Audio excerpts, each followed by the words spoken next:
Welcome back to A Fine Time for Healing, a place where your physical, emotional, and spiritual well-being are all that matter. So sit back, relax, and enjoy today's show. If you've been watching my show for a short time, a long time, I've been doing it for over 12 years, you know that these shows that I do are like super interesting and they're all different. And the reason is that because I've been doing this show so long and have done so many shows, I am extremely particular with the topics that I bring on, the guests that I bring on, the books that I represent. I must get 20 pitches in my email every day, and most of them I delete. This was not one of them. Today's show is not one of them. So if you're interested in the topics of neurodiversity, the nature of life, soul agreements, metaphysics, telepathy, Akashic records, just mental health and just children and the neurodiversity of children, you are going to want to listen to this show from start to end. Today, we're going to be talking to Jes Kerzen about her book, A Mind Beyond Words. And I can't even explain it in the beginning, but we're going to get to it and you're going to be amazed. Jes Kerzen holds a postgraduate BPhil degree and has worked in a huge variety of roles in many educational settings, from specialist speech and language teacher to head of English, from running an alternative education hub of home-educated children in a medieval abbey under Croft to working with a farmer and a life-size model calf, delivering workshops on social and emotional skills in rural primary schools in the west of England. An encounter with one small boy, however, set her on a journey that would completely change her life's trajectory. From this child and his classmates, Jes learned that there were ways of communicating and perceiving she had never dreamed of. She had consequently spent many years researching telepathy, remote viewing, and other psychic abilities, along with the spiritual insights they can sometimes lead to. And I'm going to introduce you to Jes Kerzen. Understand that her screen is blurred specifically, very deliberately, because this is a memoir, and the person that she wrote this memoir about requested that there be some anonymity.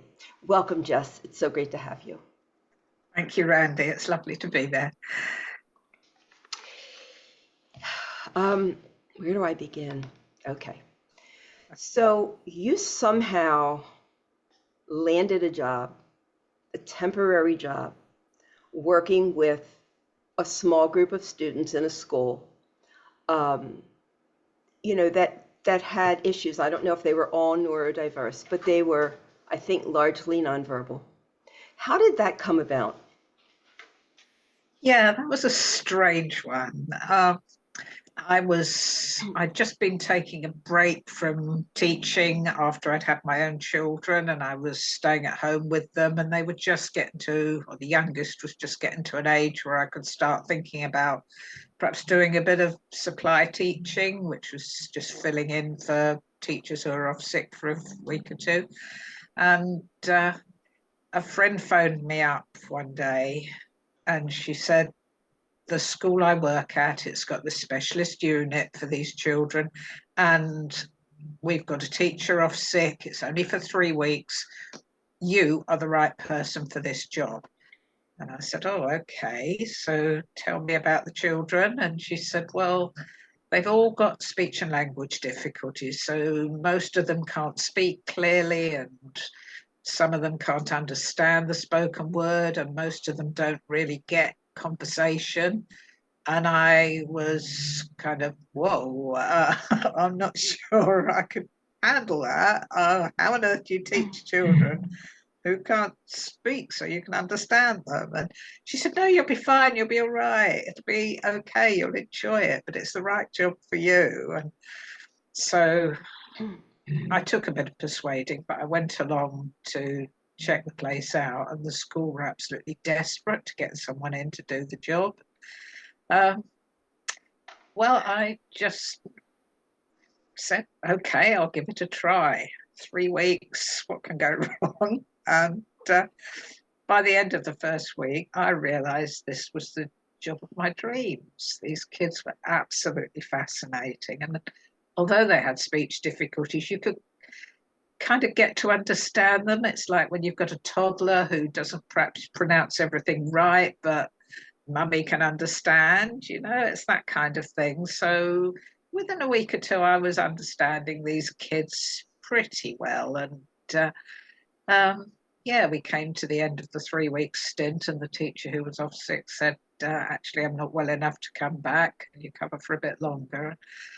I ended up doing this job for 7, 8 years. So yeah, I had to get a specialist degree to do it, because when the job became permanent and I asked if I could apply for it, they said, no, you've got to be a specialist to do it as a full-time job. So yeah, I had 3 kids of my own, one of them still quite small. I had a full-time teaching job, and I did a postgraduate degree in my spare time to do this.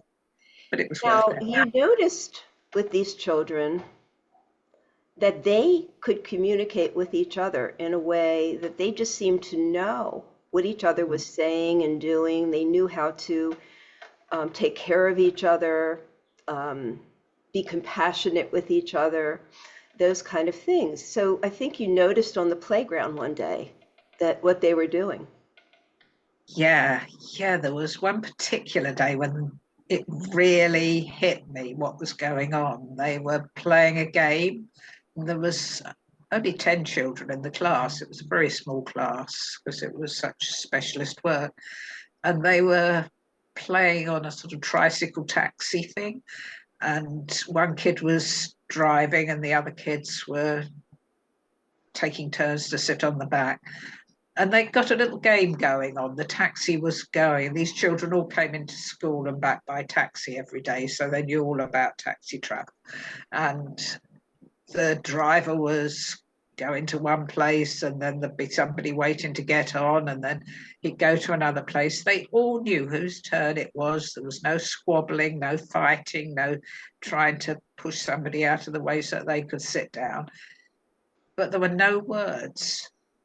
And I was watching really carefully, and all I could see, they were laughing, giggling, making vroom vroom sound effects, but no speaking. But everybody was taking their part in this role-playing game. And I realized they were looking at each other a lot. And I thought, there's telepathy going on here. They're actually speaking to each other in their minds. And the second thing that occurred to me was, if I mentioned this to any of the other staff at the school, they'd probably send me packing because they think I was completely mad. Right. So I kept it to myself, and it was, a little secret between me and the kids. So there was this little boy that came into your class, and his name was Asher. And were all the children in your class neurodiverse, or did they have other issues? No, they varied. There was always, because there was quite a quick turnover, but I'd say at any time there would be 3 or 4 who were definitely on the spectrum, and there'd be various neurodiversities. Sometimes it was dyspraxia, sometimes they were dyslexic as well. So there would be different things, but several of them were on the autistic spectrum. And others, it was completely different. It was just a muscular problem, or they hadn't been exposed to language properly, or something like that. So there was this little boy that came into your class named Asher, and he was a little imp. He was like, he was kind of doing some things that were disturbing the class and sort of getting your attention. And he wasn't just being, he wasn't being a bad kid. He wasn't misbehaving. He had a purpose for this. What was his purpose? His tricks he played, his little tests, as he later called them when he admitted it to me, were very, very subtle. It was the sort of thing you wouldn't automatically notice it was him. I just knew there was something going on, but and something was disrupting my lesson, and I wasn't actually able to control the class. There'd always be, you know, something disturbing them, something making them giggle, or somebody in my way, or something would go missing at the start of an important lesson, and Asher would be the one who found it, you know, and everybody was saying, "Oh, thank you, how clever of you." Of course, he'd been the one who hid it in the first place. So, yeah, it took me several weeks to cotton on to what was going on. And when I realised he was the one responsible, I took him aside and said, "You've been playing these tricks on me. Why are you doing it?" And I wasn't angry with him. I didn't lose my rag with him. I just wanted to understand why. And he said, "Oh, it's you." And he looked absolutely delighted. And I said, "Well, what are you talking about?" And he said he explained as best he could that he'd been playing these sort of tricks on various adults in his life since he was 3 or 4 years old. He was now the ripe old age of 6. And he'd been trying to find the person who cottoned on to what he was doing. And when he found that person, he would know that this was the person he'd planned to work with. And So there was a soul agreement, and he was very aware of this soul agreement. He knew he was looking for this person he made this agreement for. And and when we make an agreement, as souls, we're making agreements with people who don't look like they look physically. So it's an energetic thing. And so he was looking for this person that he made this soul agreement. And what was the soul agreement he made? Well, at that age, he told me it was to be his helper, that we'd agreed that he would be born with certain difficulties and that I would be the one that helped him. And at that stage, I just thought he meant help him to speak better. And I did that, but actually it was a whole lot more than that as he grew older. And I have to say, I'm still in contact with this young man, and he's now in his early 30s. It wasn't just that at all. He wanted me to work with him on communication because he didn't really want to work with words. He wanted to work with the telepathy. And he describes that as his first language. And so he was grooming me, I suppose, in fact, they're in the classroom to pick up on telepathy. And that's how we now work together. Had you ever been interested in metaphysics or telepathy or any of this kind of communication prior to meeting Asher? Not to any huge degree. I'd been curious. I think that's the best way to describe me. I'd always known there was something more in life than just being born and dying, and that was the end of it. I was not a materialist in any way, shape, or form, but certainly I was not clued into all the sort of things he was going to be sharing with me. And I have to tell you that, as much as I have been researching this work, speaking to people, just guests and reading books and things like this, there are things in this book I have never heard of, which I found so intriguing and so exciting. And we're going to get to that. Everybody stay on because this is going to really blow your mind. Okay, so how did Asher teach you how to communicate with him telepathically? He used the other children in the class to help him, and they were already in contact through telepathy, and it started with something I think everybody can do, every one of your listeners, and it certainly happened to you, where you get that feeling of being watched, that there's somebody behind you and their eyes are fixed on you and your hairs on the back of your neck start to stand up, or you feel a bit funny. And there was one little boy in the class who was doing that to me. I was working with another child. I had my back to this kid, but somehow I knew he was behind me, and I knew he was beaming these thoughts into my head. He wanted me to turn around and help him with his sums because he couldn't do the math. I didn't even turn round from the kid I was working with. I just sort of said to him, look, can you stop doing that a minute? I called him by name. I said, you're putting me off, and I will work with you, but I've got to help this little girl first. And Asher, sitting across the classroom, saw the whole thing. I went, oh, Jimmy, the little boy was. Jimmy, she got it. Well done, Jimmy. And the whole class started clapping. But nobody's talking, right? Nobody's talking? No, this wasn't. Well, I mean, I spoke, but Jimmy hadn't said a word. He'd just been standing behind me, and I knew somehow inside my body that I could feel his frustration because he really wanted me to help him. And then I can't say I could pick up every child in the class telepathically. I couldn't, but there were 2 or 3 main movers who really did get across to me. And so Asher, not so much. He was almost using his friends to train me in it.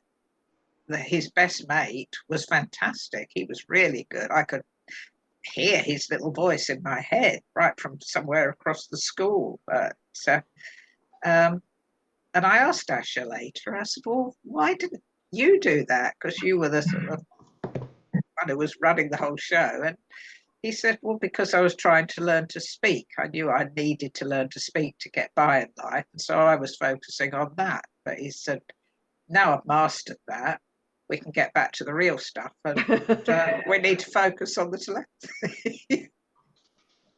Did all these children, how many years did you have this particular group of children? They came and went.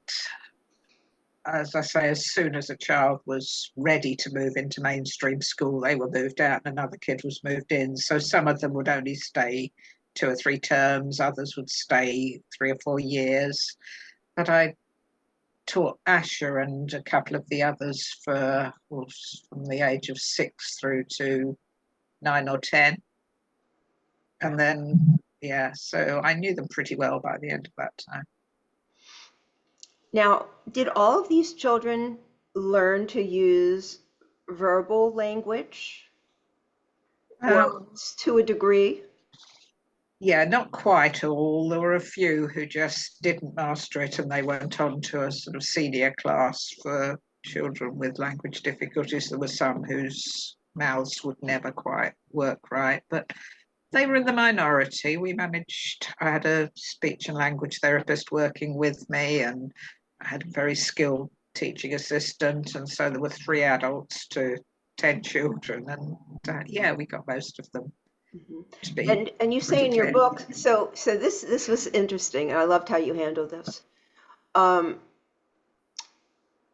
You approached a group of children. I forget was when you were first introducing them. I can't remember how this happened, but the way that you taught a group of children not to bully nonverbal children. Talk about that. Okay, so our class was within a mainstream school, and the other kids in the school, when I first got there, had a very low opinion of the children in my class. They were just bully fodder, really, and they would get picked on, sadly. And I saw this going on, and I did what I could when I could. But on the occasion you're talking about, there were 3 of the oldest boys in the school, 3 11-year-olds, and they picked on, it was actually little Jimmy, the one who'd been beaming those thoughts at me, and he was a very small, rather sort of anxious little boy.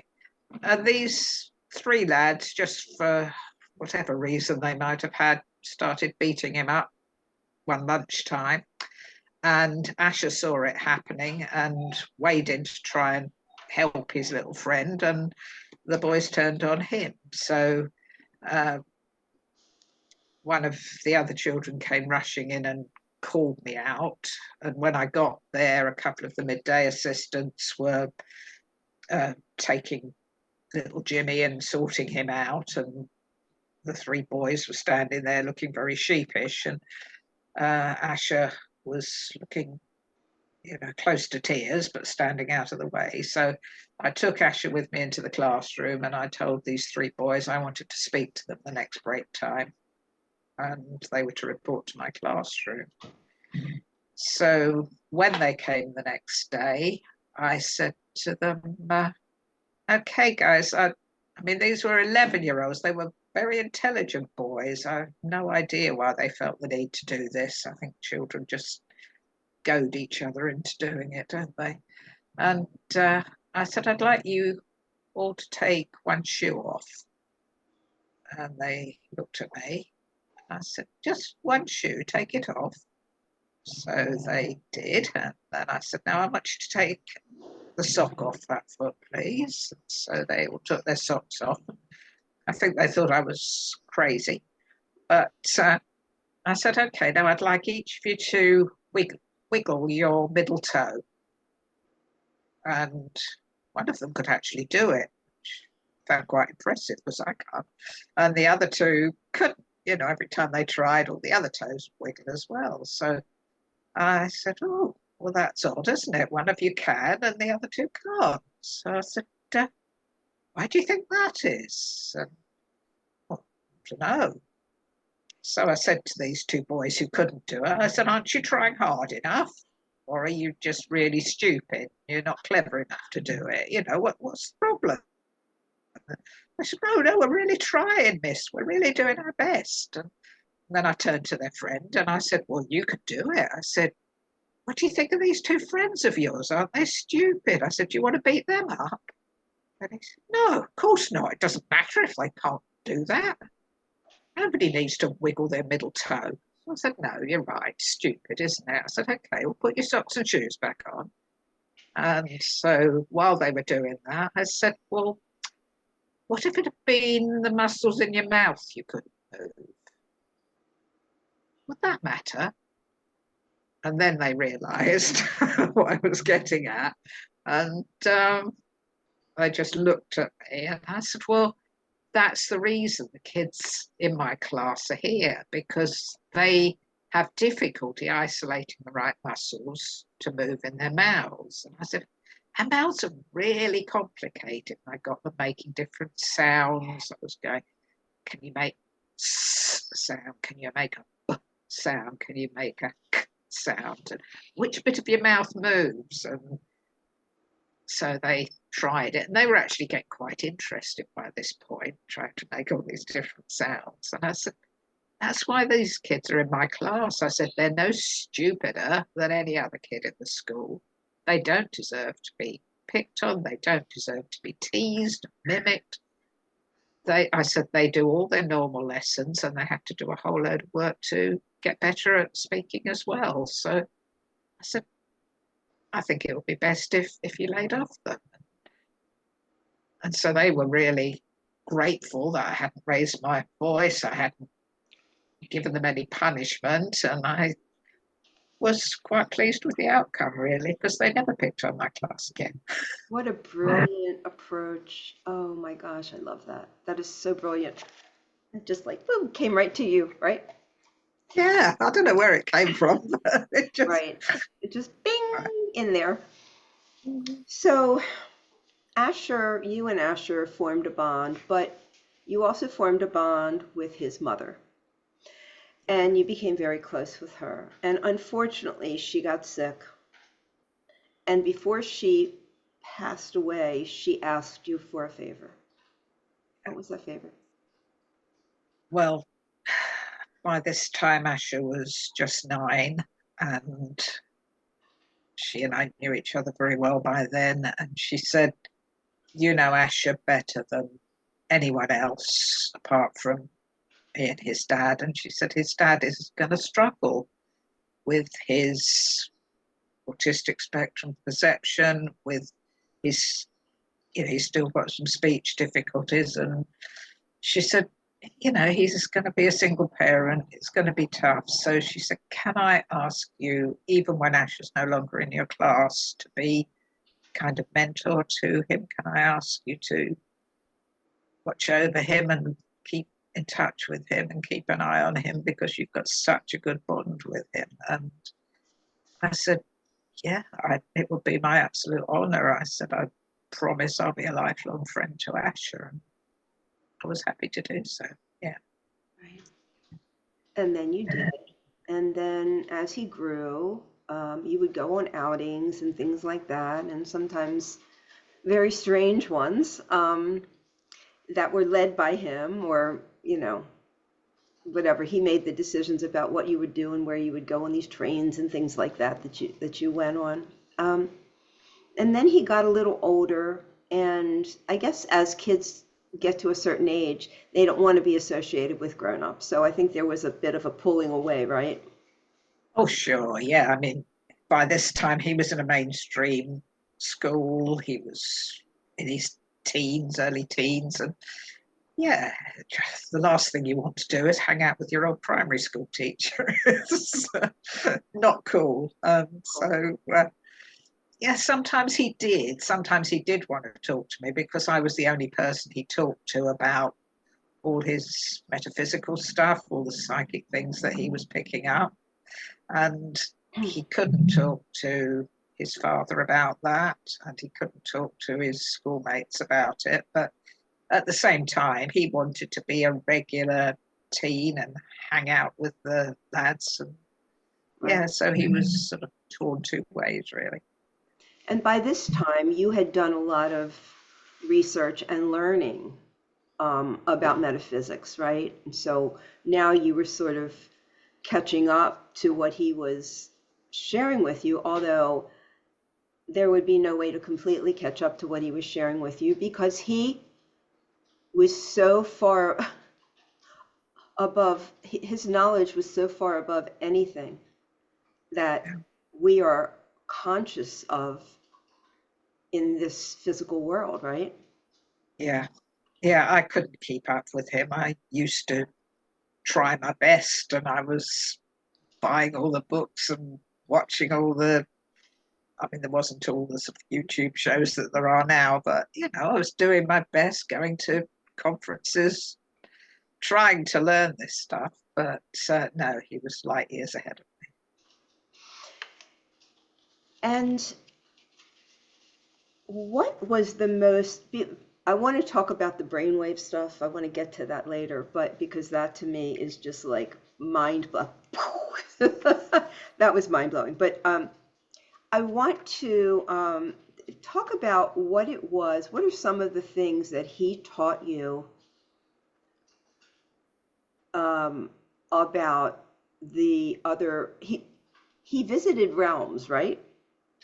That's what he called them. Yes, he What said were the it's. realms? Yeah, he said it's not a place, because this is out of time and out of space. So he said it's not like I go to another place, but he said I can move out of my body and then I'm at the realms. And yeah, by the time he was an adult, he was doing this intentionally. As a child, it was kind of like these downloads just appeared in his mind, and he didn't quite know what was going on. But by the time he reached his 20s, he was able to move out of body to the realms. And he said it was a psychological landscape. That's how he described it. And he said that within the realms there was a library. And he said, I see it as, he sort of put this image telepathically into my head. And I was aware of in England, we've got very old libraries going back to the 1600s, and that's what it looked like, one of these huge old libraries with books from floor to ceiling, with ancient books in, and just stretching on and on as far as you can see. He said I get some sort of help. So when I want to know something, I just get drawn to the right part of the library. And he said, I can select whichever books will help me. And he didn't need to read the books, he just needed to put his hand on the book and all the information would be absorbed. So he was really talking about the Akashic records, right? I think it is, yes, that's certainly what I would see it as, yeah. Incredible. This is incredible. So let me see.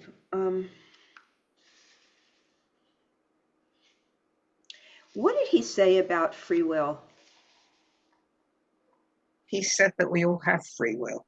He said that is definitely something we're here with, and we have a choice at every stage. But he said there is a subtle nudging from spirit that will guide us towards whatever we've decided in a soul agreement, in a into life way of being. Perhaps we've set ourselves a target or a goal.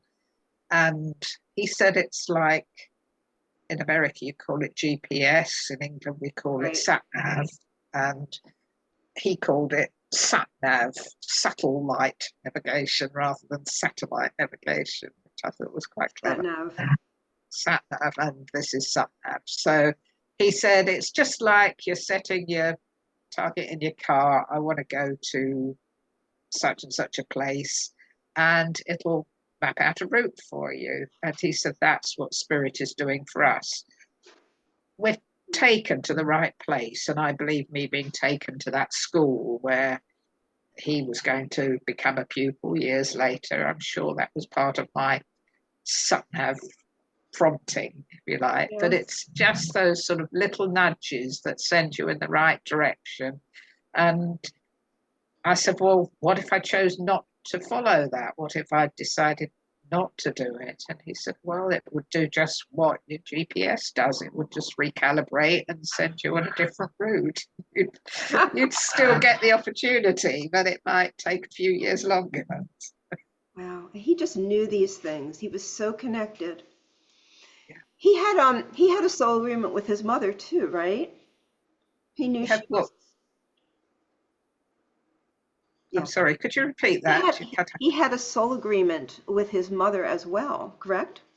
Oh, he did, yeah. Yes, he told me in his later life that they had agreed that she would obviously be his mother, be there for his formative years, but she would have a short life and she would be leaving very quickly. And there were several reasons for that.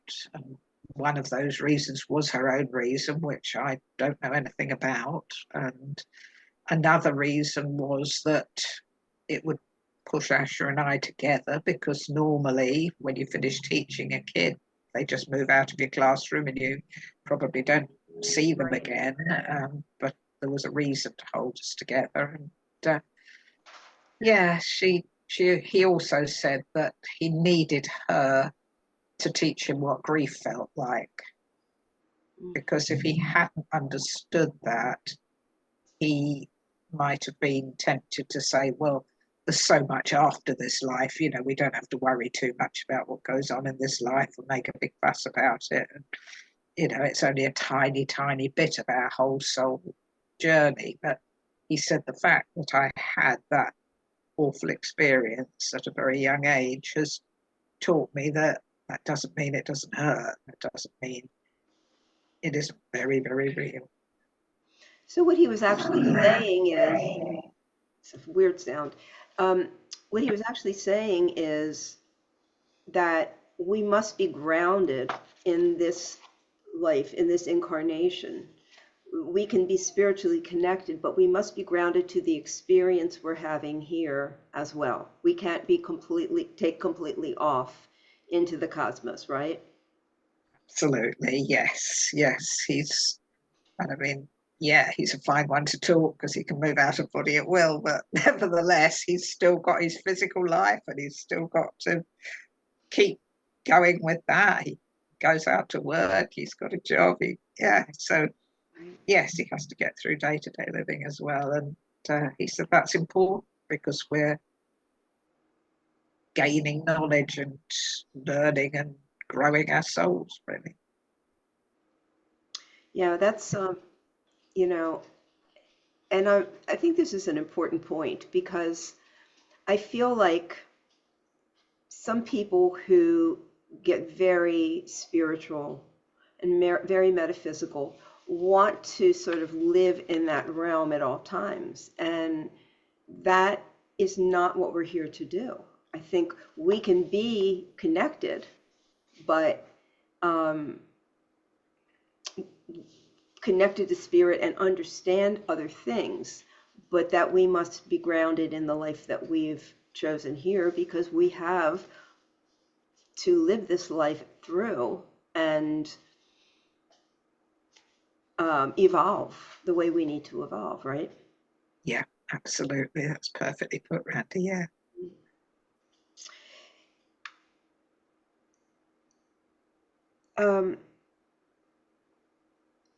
Let's see, can you explain?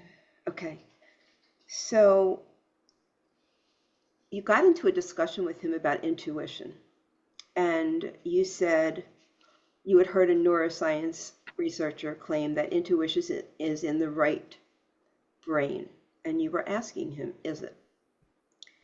And he says, I'll suggest he's mistaken. I'd suggest he's mistaken. To ascribe a location in the body for intuition is very simplistic.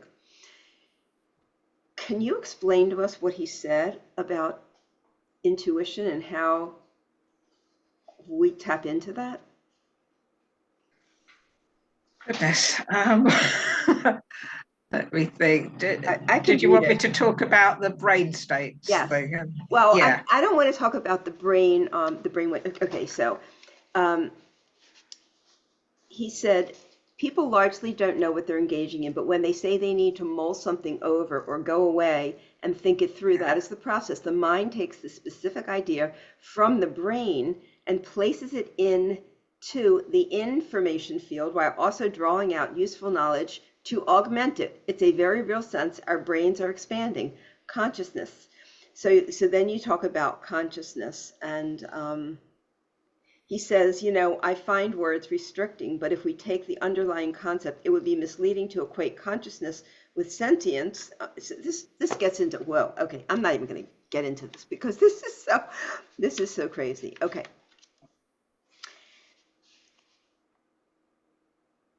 What are some of the lessons that you took away, some of the things that you really learned as a result of being in Asher's life and the things that he made you aware of?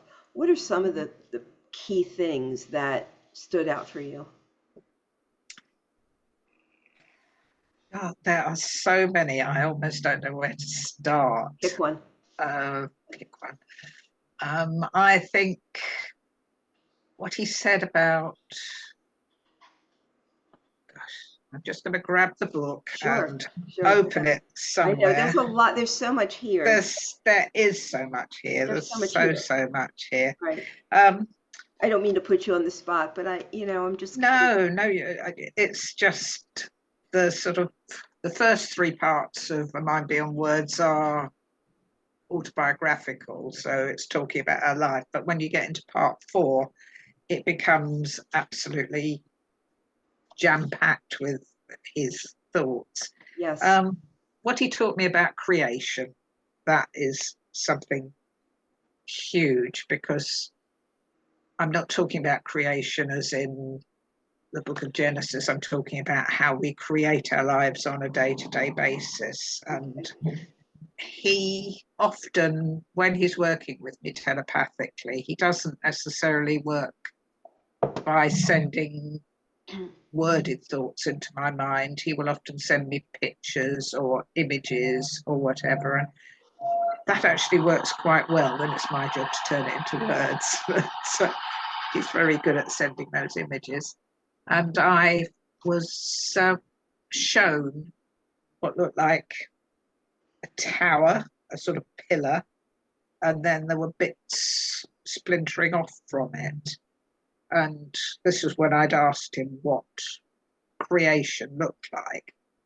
And there's all these people around, and this tower represents a single event. And I couldn't work out whether bits were falling off it or bits were being added onto it. And Asher said, well, it's both. Look at it. And he was right. It was having bits added to it, but almost as soon as they'd been added to it. And then I saw that this pillar tower was like when you get a bit of damp sand and you squish it hard so that it stays in place. So imagine being on the beach and making a tower of sand and compressing it. And he said, every one of those grains of sand is an individual bringing their perception to this event, thing, whatever it is. And say there's some great event, like some huge affair of state or something, and everybody remembers the day that happened. But it's only happening for that split second. It's only an event for that split second. And very quickly, those grains of sand will start to dry out and fall away, and people will move away from it, and they'll have some of it in their memories, but they might all have a slightly different memory of it, and it won't be the same. He said that's how we create things in our lives. That's how. And he said he is very insistent that we do the creating, that there isn't an objective world here. Everything we want, we create. And he's done a lot of teaching with me on that. One of his lessons was just tell yourself you're going to find some object in a particular place in your house. Say you're going to find, he said, start easy, a coin or a feather or some everyday object, or a spider even, but it's going to appear in that particular place. And he said, just keep focusing, keep your mind on it, keep your intention. Don't decide it's got to come by 3 p.m. on Thursday. It's not like that, but just see how long it takes you to create that something being there. And he said, sure enough, it will turn up. And when it does, congratulate yourself, because you know that you're the one who did that. And, you know, it wasn't put there by anybody else. So, yeah, that's the kind of thing that I find amazing. He did something on the train. That brings to mind the thing that he did on the train. So there was a bottle of water. Oh, yeah. And he asked you to move that bottle with your mind, right? He said, you can tell the story. Yeah, okay. This was back when he was 12 or 13, I think. Yeah, he was only a kid. And yeah, we're sitting opposite each other on a train, and there's a table there, and he's got a bottle of water, and he's trying to explain this stuff to me. And he said, okay, use your mind, move this bottle of water. I want, you know, tell yourself it's got to go from next to me to your side of the table. And so we're both sitting there looking at this bottle of water, and I'm doing my very, very best to imagine the bottle of water moving to the other side of the table. And I knew full well that bottles of water didn't do that. And then the train guard came into the carriage, as they always do in our country, to check our tickets.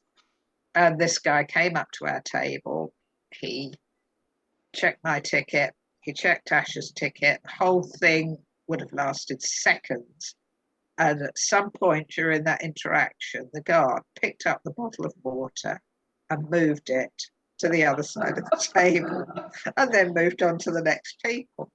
And there was no logical reason. It wasn't like he was blocking his view or he couldn't reach one of us or anything. He just literally picked it up and moved it. And Asher just sat there smirking. It was like, see? Oh my gosh. Yeah. But to him, it was so ordinary, so commonplace. He couldn't see why I was sitting like sort of gasping goldfish. What? How? That is so funny. What just what an incredible experience you have had with this person in your life. It is, were you together? Did he say you were together in previous lives? Oh, yeah. Yeah. Apparently, we've had quite a few previous lives. Yes. Yeah, and one of them, interestingly, was as teacher and pupil. And apparently, that's why we decided to do it that way again, because I don't think parent and child would have worked so well, especially as, you know, if I had other children, it would have been awkward, perhaps. But yeah. Okay, so now I want to get into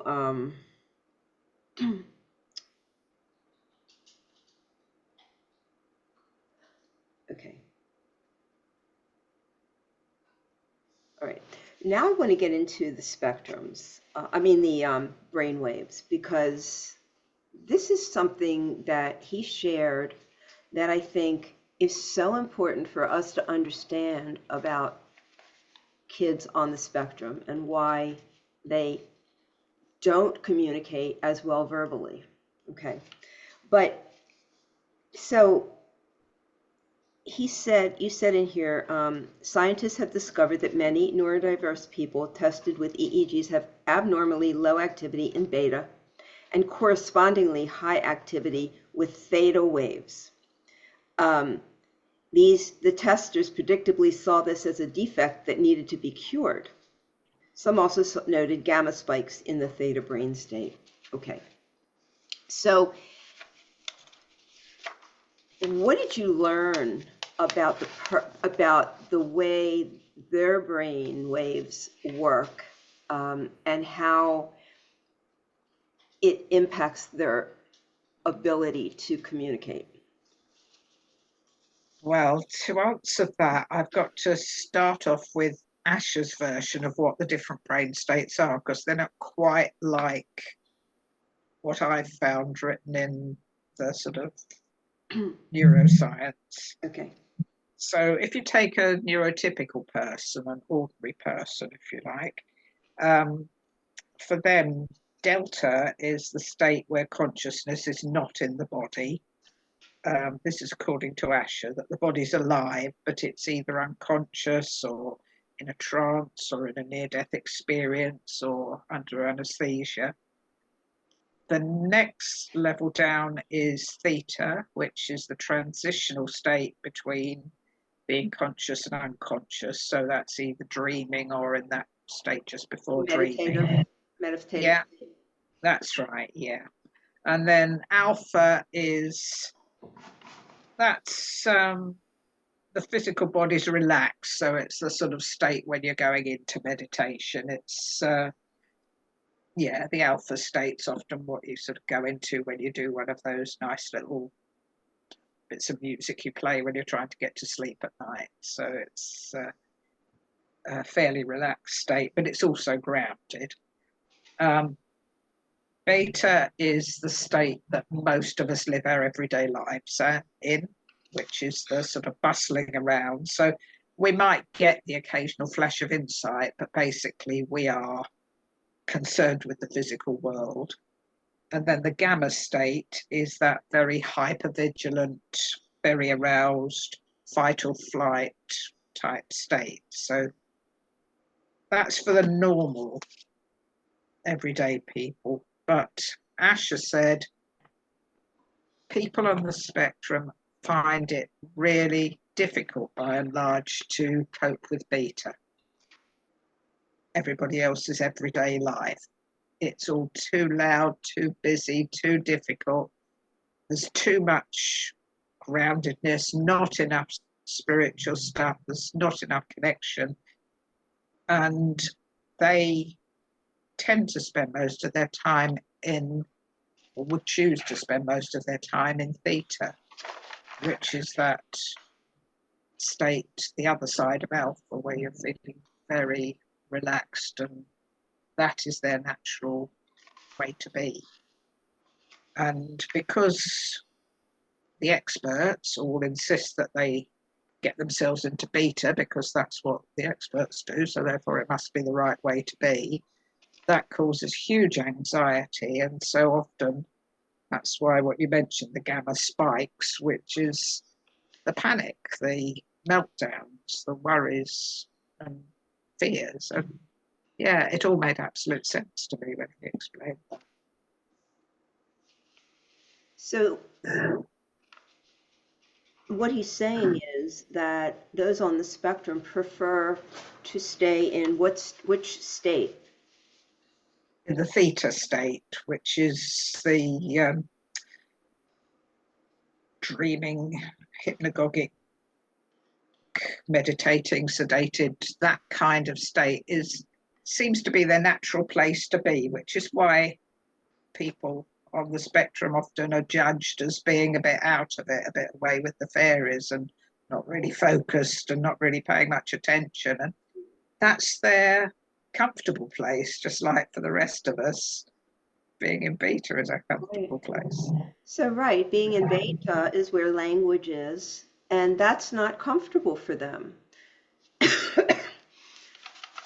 So Well, not all of them, certainly. I mean, this is generalizing, and there's going to be people who are amazingly good with words. I've known some okay, autistic people who are, but yeah, by and large, the demands of beta are difficult for people. Interesting. And did he say why that is?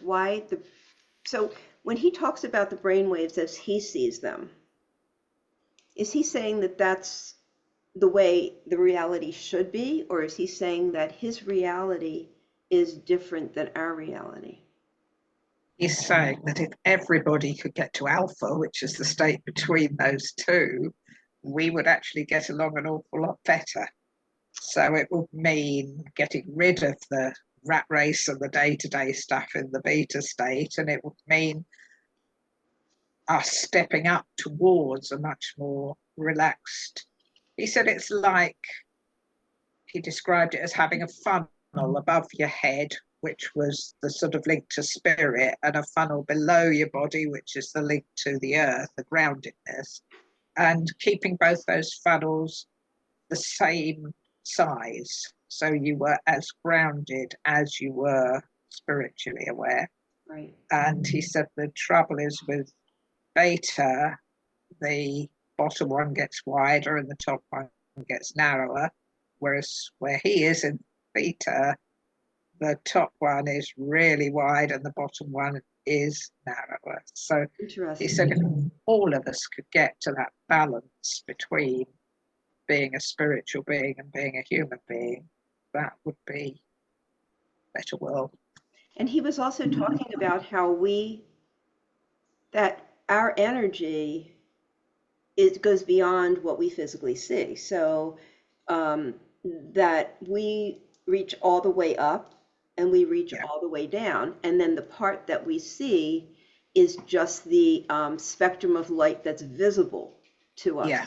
But that we are so much more, that we are both light and earth, ground. Yes. And yeah, he explained all that to me, and he said the visible light spectrum is where we're at in physical life.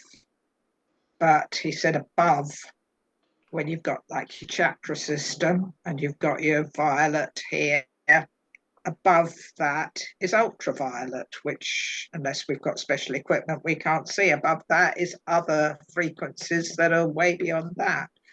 And beneath us, what people call the Earth Star chakra, which is sort of supposed to be down by your feet. Mm-hmm. He said people who can sense it see that as black, but he said it's actually infrared, and we're going down, even further in through the spectrum in the other direction. So visible light, then infrared down, and ultraviolet up.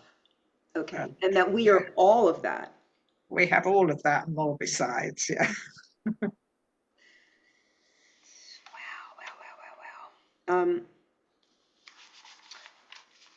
Years ago, I had someone on who wrote a book called The Children of the Now. I don't know if you've ever read it.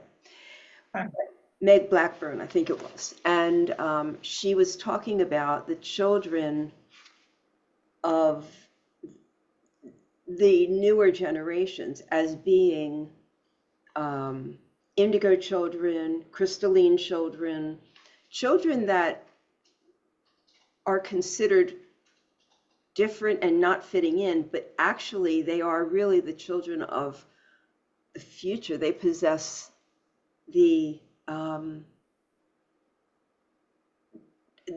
where we should be going, okay, rather than being different, right? And I really love that, because she talks about ADHD, she talks about autism, autistic spectrum, and how these kids are so gifted. And when I read this book, it was like, wow, there's a perfect example. Yeah. And I mean, I haven't been in teaching since the early 2000s. I got out of mainstream teaching and went and did other things because I found it more conducive. But when I started teaching, which was back in the early 70s, you'd get maybe one neurodivergent child in a class, probably less than that. And I'm not talking about diagnosed, I'm just talking about how, as a teacher, when you see them every day, you know this kid's hyperactive or they've got, some sort of neurodiverse way of being. Mm-hmm. By the time I left in the early 2000s, I'd say there were 3 or 4 children in every class. And well, people I know who are now in teaching are saying, getting towards sort of 40%, 50%. Yeah, it's getting huge numbers. And part of it is that the diagnoses are more accurate these days, and they've got a lot of screening tests and so forth. But I think you're right. I think these children are coming in, and Ash has told me this, with every generation, there are more people coming in with these additional gifts, abilities, ways of being to show the rest of us just, how to go forward. Way, and I couldn't help but notice that what he's talking about us moving into, and he's saying some people will be left behind. They say that we're in the age of Aquarius and that we are moving towards the 5th dimension. Earth is moving out of the 3rd. We're sort of between 3rd and 5th, and we are going to 5th dimension where it's going to be more telepathic, more peaceful. And it's really what he describes, right? Yeah. Yes, he's not sort of tuned into the New Age language, if you like, but that is what he's describing, certainly. Right. Yeah. Right. Fascinating stuff. So, is there anything else that you think it's important to share before we finish? I think we've covered a huge amount of minefield words. Yeah, absolutely. I mean, it's, so this is the book, everybody. Read this book, okay? If these are topics you're interested in, you've never experienced anything like this before, okay? I read a lot of books. I have hundreds of books on my bookshelf.